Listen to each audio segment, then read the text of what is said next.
এটা কার? এটা মায়ের। এটা তোমার? আমার মানে আমি তো এখন খাবো। এখন খাবে? নরজঙ্গল বাস স্ট্যান্ড চলে আসলাম, দেখি কোন বাসটা এখন জঙ্গিপুর যাবে। অনেকগুলো বাসই তো দাঁড়িয়ে আছে, রায়গঞ্জের বাস। আর এই বোনটার সঙ্গে দেখা হয়ে গেছে, ওকে বাসেই দেখতে পেয়েছে। তোমার নাম বলে দাও। আমার নাম সঙ্গীতা। এদিকে চলছে ডিম গরম, মা ডিমের ঝোল করে রেখেছে, ওটাকে গরম করলাম। এদিকে ওর ভাতও কমপ্লিট হয়ে গেছে, ও আমাদের রুটি করেছিল মা। আর এদিকে দেখায় তারা দৃশ্যটা হচ্ছে এরকম, জামাই এখন শাশুড়ি মায়ের বডি চেক আপ করছে। এটা শোনো, শাশুড়ি মায়ের বডি চেক আপ করছো কিন্তু তুমি ভুলে যাও না। হ্যাঁ, আমাকে সেরকম ভাবে করতে হচ্ছে। কিছু বর্ডার লাইনে আছে। কি আছে বর্ডার লাইনে তোমার? আমি বর্ডার লাইন 25.9 হচ্ছে তোর বিএমআই, তার মানে কি 25 অবধি নরমাল আছে, ভিসেরাল ফ্যাট 8 অবধি নরমাল। গুড মর্নিং সবাইকে, দেবলীনা সংকেতের নতুন একটি ব্লগে তোমাদের সবাইকে স্বাগত জানাই। ঘুম থেকে উঠে ফ্রেশ হয়ে গেছি, আর এবার ব্রেকফাস্টের সময়। এদিকে ম্যাডাম চলে গেছে ব্রেকফাস্ট বানাতে, তো চলো দেখাই। Good morning madam. Good morning. সকাল সকাল এত টেনশনে কিসের কে জানে বাবা। জঙ্গিপুর যেতে হবে, এটা আমার টেনশন। এটা কার? এটা মায়ের। এটা তোমার? আমার মানে আমি তো এখন খাবো। এখন খাবে? শেক খাওয়া কমপ্লিট হয়ে গেল, এবার আমি বেরোবো, কারণ সাইডের কাজ আছে, তাড়াতাড়ি করে রেডি হয়ে নিতে হবে, স্নান করতে হবে, তো এটা কমপ্লিট করে নিই। চলো, রেডি হয়ে গেলাম অফিসের জন্য। আর আজকে যাবো হচ্ছে আমি জঙ্গিপুর সাইটে, তো তার জন্য রেডি। আর আজকে দুটো ব্যাগ নিয়েছি, কারণ একটাতে আমার রুমাল টুমাল সব থাকে, সাইটে নিয়ে ঘুরতে হয়, আর একটাতে জল, ছাতা, ডায়েরি, পেন সব থাকে। তো চলো এখন বেরোই।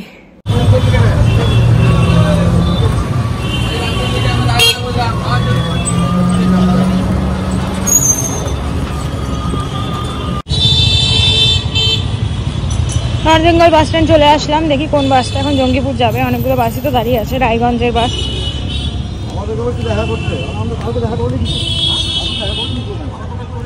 এই বাসটাতেই উঠবো, কারণ এই বাসটা বললো 12:30টাতে ছাড়বে।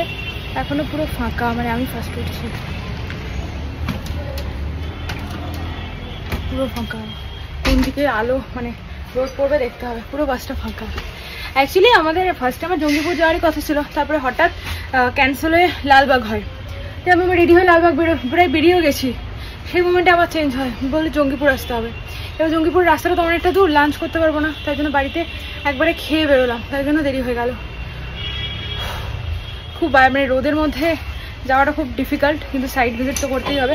আমি বুঝতে পারছি না কোনটাতে বসলে আমি রোদটা পাবো না।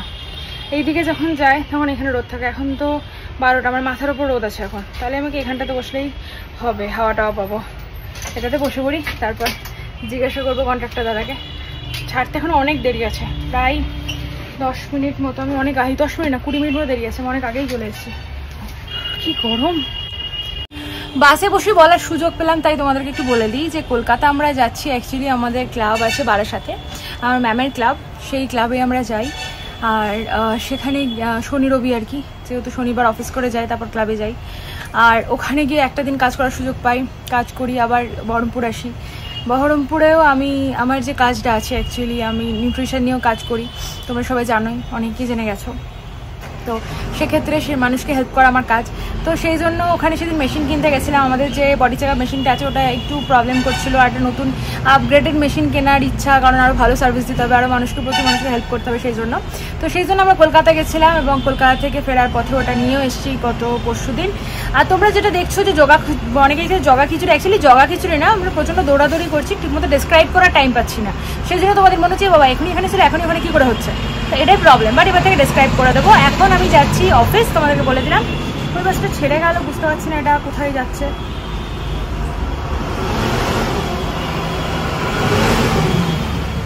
বুঝতে পারলাম না, ওই বাসটা ছেড়ে যাচ্ছে, জানি না ওটা কোথায় যাচ্ছে। আমাকে তো এখানে বসতে বললো। আমি ব্যাগ নিয়ে নেমে পড়েছিলাম, দিয়ে নেমে টেমে জানতে পারছি যে এই বাসটা রানাঘাট যাবে। আবার উঠে পড়ি বাবা নিজের জায়গায়, এই সিটটাতে বসবো, এই জানলা ধারটা আমার পছন্দ হয়েছে। সো যেটা বলছিলাম, আমি এখন যাচ্ছি অফিসের কাজে জঙ্গিপুর, যেহেতু আমার মুর্শিদাবাদের সব সাইটগুলো আছে, জঙ্গিপুর সাইডে ভিজিট করতে যাচ্ছি আজকে। কিছু কাজ আছে, হ্যান্ডওভারের কাজ আছে, তো সেই জন্য জঙ্গিপুরের কাজটা আজ কমপ্লিট করে আসি। তারপর অ্যাজ ইউজুয়াল যেরকম বহরমপুর, কালকে আবার বোধহয় লালবাগ আছে। জঙ্গিপুর বাস স্ট্যান্ডে নেমে গেলাম, আর এই বোনটার সঙ্গে দেখা হয়ে গেছে, আমাকে বাসেই দেখতে পেয়েছে। তোমার নাম বলে দাও। আমার নাম সঙ্গীতা। বাসেই আমাদের দেখা হয়েছে, এবং আমি যেখানে বসেছিলাম তার দুটো সিট পেছনে বসেছিল, তো আমাকে ডেকে কথা বলেছে থ্যাংক ইউ। থ্যাংক ইউ, তুমি খুব মিষ্টি। অ্যাকচুয়ালি অনেকের মধ্যে অনেক অ্যাটিটিউড। বাইরে এই টোটোতে উঠে দাদার সাথে দেখা হয়ে গেছে, দাদা হাই বলে দিন। উনিও ব্লগ দেখেন, আর এই যে বোন তো বাসে দেখা হয়েই ছিল, আবার টোটোতেও একসাথে যাচ্ছে। ঢুকছি হসপিটাল, আবার এখান থেকে বেরিয়ে তোমাদের সাথে কথা হচ্ছে। এই যে আমাদের পিএসএ প্ল্যানটা খোলা হচ্ছে জঙ্গিপুর এসডিএইচ এর আন্ডারে। এটা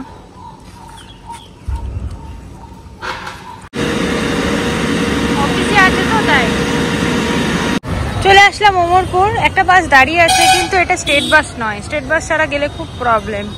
দেখিস তো ওখানে এখনো স্টেট বাস আসছে না, তবে আসবে তাড়াতাড়ি।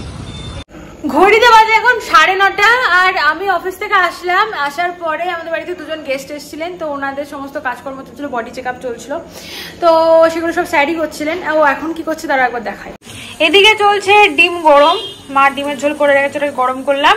এদিকে ওর ভাতও কমপ্লিট হয়ে গেছে, ও আমাদের রুটি করেছিল মা। আর এদিকে দেখায় তারা দৃশ্যটা হচ্ছে এরকম, জামাই এখন শাশুড়ি মায়ের বডি চেক আপ করছে। এটা শোনো, শাশুড়ি মায়ের বডি চেক আপ করছো কিন্তু তুমি ভুলে যাও না। হ্যাঁ, আমাকে সেরকম ভাবে করতে হচ্ছে। কিছু বর্ডার লাইনে আছে। কি আছে বর্ডার লাইনে তোমার? আমি বর্ডার লাইন 25.9 হচ্ছে তোর বিএমআই, তার মানে কি 25 অবধি নরমাল আছে। ভিসেরাল ফ্যাট 8 অবধি নরমাল, আবার আছে 8.5। বাহ, সবই নরমাল আছে। কিন্তু মেয়েটা বলেছেন বাড়াতে হবে। আর এখানে একজন হাড় খাচ্ছে, আর যে আমাদের মেশিন, এই মেশিনেই আমাদের এতক্ষণ কাজকর্ম চলছিল। গেস্টরা এসেছিলেন বাড়িতে, তাদেরকে আমরা অ্যাফ্রেশ পার্টিও করেছি। আর এরা যখন চেক আপটা করুক,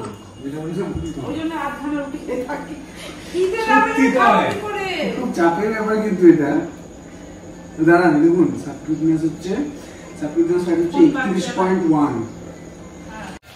শাশুড়ি আর জামাই বডি চেকআপে ব্যস্ত, এদিকে মায়ের ফোন বাজছে, ফোনটা নিয়ে যাই। সকাল থেকে অফিস আর রাত্রে থেকে মানুষজনকে হেল্প করা, এটা যে কি ভালো একটা জিনিস।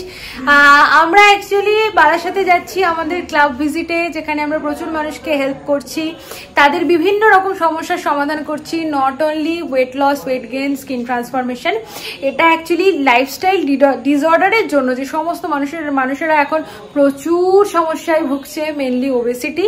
এছাড়াও আরো অনেক কিছু। ডিসক্লেমার, হার্বাল লাইফ কোনো মেডিকেল ক্লেম করে না, কিন্তু মানুষকে সুস্থ রাখে, যেভাবেই হোক সুস্থ রাখে। তো সেই সুস্থ রাখার কাজে এখন চলে যাচ্ছে। মায়ের ফোনটা বাজছিল, মাকে ফোনটা দিই, আর ওরা দুজন সেই বডি চেকআপে ব্যস্ত। যতই হোক, ফোন আসছিল তোমার? মনে মেটাবলিজমটা খুবই কম, বাকি সব ঠিকঠাক। কি হয়েছে? মনে মেটাবলিজমটা কম, বাকি সবই মোটামুটি ঠিকঠাক। খিদে বাড়াতে হবে। আচ্ছা, কুটুসের একবার এটা কর, কুটুসকে একবার কিন্তু বডি চেকআপটা করে দাও। কুটুসের বডি চেকআপটা দরকার। এই যে কুটুস সকাল থেকে হাড় খেয়ে থাকছে, ওর কিন্তু বডি চেকআপটা দরকার। তুমি কি বডি চেকআপ করবা? হ্যাঁ করবা। ছোট্ট কোথায়? আমি খিদে পেয়েছে আমার। 9:30 বাজে, আমরা অফিস থেকে দোকান থেকে এসে শুধু গেস্টদের তাহলে এটা তুলে রাখো, একটু মুছে তুলে রাখতে হবে। আমরা রুটিন করে নিয়েছি, আমাদের বাড়িতে যেদিন বডি চেকআপ হচ্ছে সেদিন আমরা বাড়িতে এটা দিয়ে মুছে সুন্দর করে তুলে রাখছি, কারণ প্রত্যেক দিন নতুন নতুন মানুষ আসছেন, তো সেটাকে যদি আমরা একদম ওয়েল ক্লিনড এবং ডেকোরেটেড না রাখি তাহলে অসুবিধা। মা এত জোরে চিৎকার করছে, মা ব্লগ করছি না তো কি হয়েছে, মনে তো কথা বলবে না। এখানে দেখো, এখানে বাক্স আছে, আর এই যে রিপোর্ট গুলো। বহরমপুরের মধ্যে যারা আমাদের সঙ্গে যোগাযোগ করতে চাও, যারা বডি চেকআপ করাতে চাও ফ্রিতে, বডি চেকআপ কিন্তু ফ্রি অফ কস্ট হয়, কোনো টাকা লাগে না। বডি চেকআপ ফ্রিতে করাতে পারো এবং চলে আসতে পারো আমাদের দুজনের কাছে, এবং আমরা তোমাদেরকে বেস্ট সার্ভিস দেওয়ার চেষ্টা করবো। এখন আমরা নিজেদেরকে সার্ভিস দেবো, কারণ আমাদের মানে উদর মহাদেব প্রচন্ড রাগান্বিত হয়ে গেছে।